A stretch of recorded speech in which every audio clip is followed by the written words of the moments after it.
Sleep apnoea పేరులోనే ఉంటుంది. దీన్నే మనం అబ్స్ట్రక్టివ్ స్లీప్ యాప్నియా అంటాం. అంటే నిద్రలో అబ్స్ట్రక్షన్ వచ్చి శ్వాసనాళం లోపల గాలి వెళ్ళే కెపాసిటీ తగ్గిపోవడం అనమాట.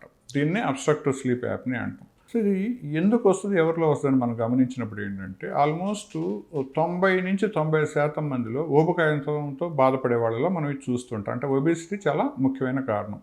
అలానే ఈ ఊబకాయంకి మనం కారణాలు కానీ చూస్తే వీళ్ళల్లో ఎక్కువ శాతం మందిలో ఏంటంటే హైపోథైరాయిడ్ ప్రాబ్లం ఉండే వాళ్ళలో చూస్తూ ఉంటాం. అలానే హెరిడిటరీగా ఫ్యామిలీలో ఈ ఒబేసిటీ ఉండే వాళ్ళలో చూస్తూ ఉంటాం.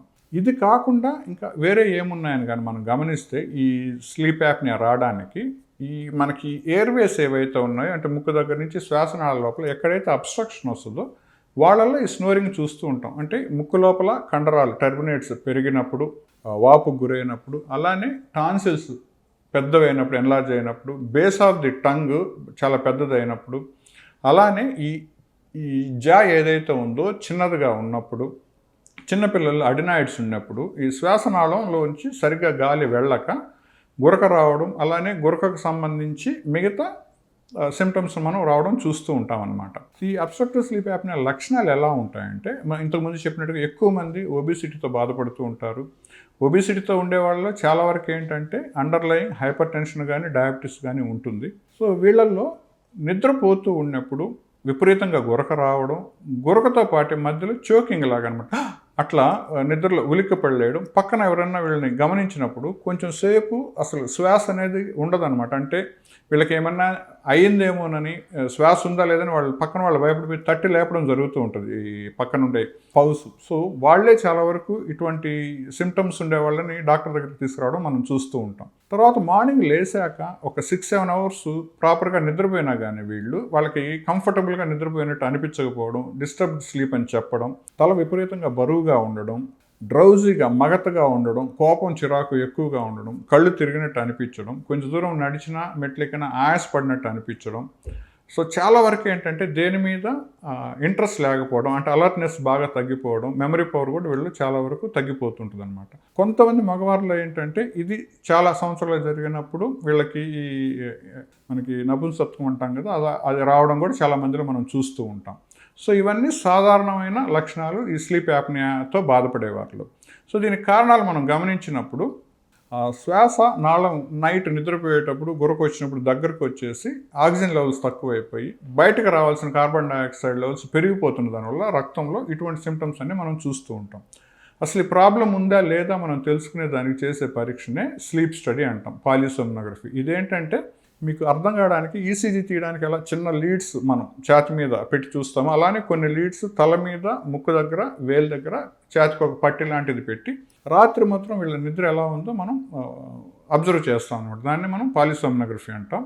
ఈ నైట్ నుంచి మార్నింగ్ వరకు నిద్రపోయినప్పుడు శ్వాస ఎన్నిసార్లు అబ్స్ట్రక్షన్ గురైంది, ఎన్నిసార్లు యాప్ని అంటే శ్వాసనాళం బాగా దగ్గరకు వచ్చేసింది, అలానే ఆ టైంలో ఆక్సిజన్ లెవెల్స్ ఎలా చేంజ్ అవుతున్నాయి, హార్ట్ మీద మెదడు మీద ఎంత ప్రభావం చూపిస్తుంది, మొత్తం మనకి అది రికార్డ్ అవుతుంది అనమాట. సో దాన్ని బట్టి యాప్నియా హైపాప్నియా ఇండెక్స్ 5 కంటే తక్కువ ఉంటే నార్మల్ అంటాం, 5 నుంచి 15 వరకు వస్తే కానీ ఎపిసోడ్స్ మైల్డ్ అంటాం, 16 నుంచి 30 సార్లు కానీ జరిగితే దాన్ని మోడరేట్ అంటాం, 31 కంటే ఎక్కువ సార్లు శ్వాసనాళం కుంచుకుపోతుంది, మూసుకుపోతుంది అంటే దాన్ని సివియర్ అంటాం అనమాట. ఒకసారి స్లీప్ స్టడీ జరిగాక, ఈ గ్రేడింగ్ జరిగాక వీళ్ళకి ఏ రకమైన ట్రీట్మెంట్ అవసరం అనేది మనం వాళ్ళకి చెప్పడం జరుగుతుంటుంది. ముందే చెప్పినట్టుగా చాలా మందిలో ఊబకాయం చాలా ముఖ్యమైన problem. So lifestyle modification, weight తగ్గడం అనేది చాలా చాలా ఇంపార్టెంట్.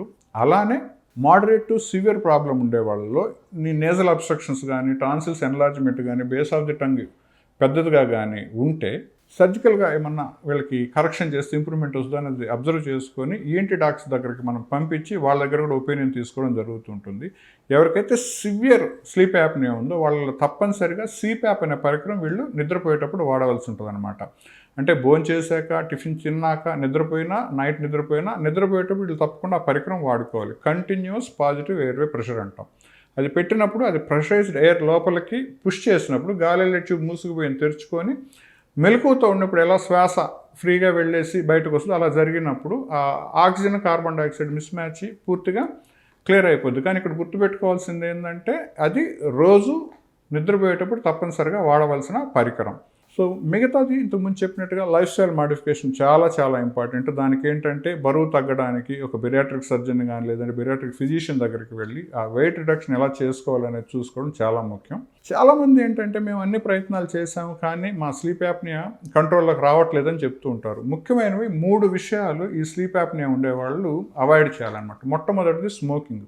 ఎవరైతే ఆల్రెడీ స్లీప్ యాప్నియాతో బాధపడుతూ స్మోకింగ్ చేస్తూ ఉన్నారో వాళ్ళల్లో ఈ శ్వాసనాళాల్లో ఇంకా కుంచించుకుపోయి, అంటే మనకి అది అలర్జిక్ బ్రాంకైటిస్ కావచ్చు, క్రానిక్ బ్రాంకైటిస్ కావచ్చు, వాటి వల్ల ఇంకా కుంచించుకుపోయి లంగ్స్ డ్యామేజ్ అయింది. దానివల్ల వాళ్ళ ఈ స్లీప్ యాప్ని ఎప్పటికీ కంట్రోల్లో రాదు. సో తప్పనిసరిగా స్మోకింగ్ చేసేవాళ్ళు ఎవరన్నా స్లీప్ యాప్నియాతో బాధపడుతుంటే ఫస్ట్ చేయాల్సింది ఏంటంటే స్మోకింగ్ ఆపేయడం. నెక్స్ట్ వచ్చేసి ఆల్కహాల్ కన్జంప్షన్. ఎవరైతే ఆల్కహాల్ ఎక్కువ తీసుకుంటున్నారో దానివల్ల కూడా 2-3 రెట్లు ఈ స్లీప్ యాప్నియా ఎక్కువ అవుతుంది అనమాట. సో తప్పనిసరిగా ఆల్కహాల్ తీసుకునే వాళ్ళకు కూడా కంప్లీట్గా మానేయాల్సి ఉంటుంది.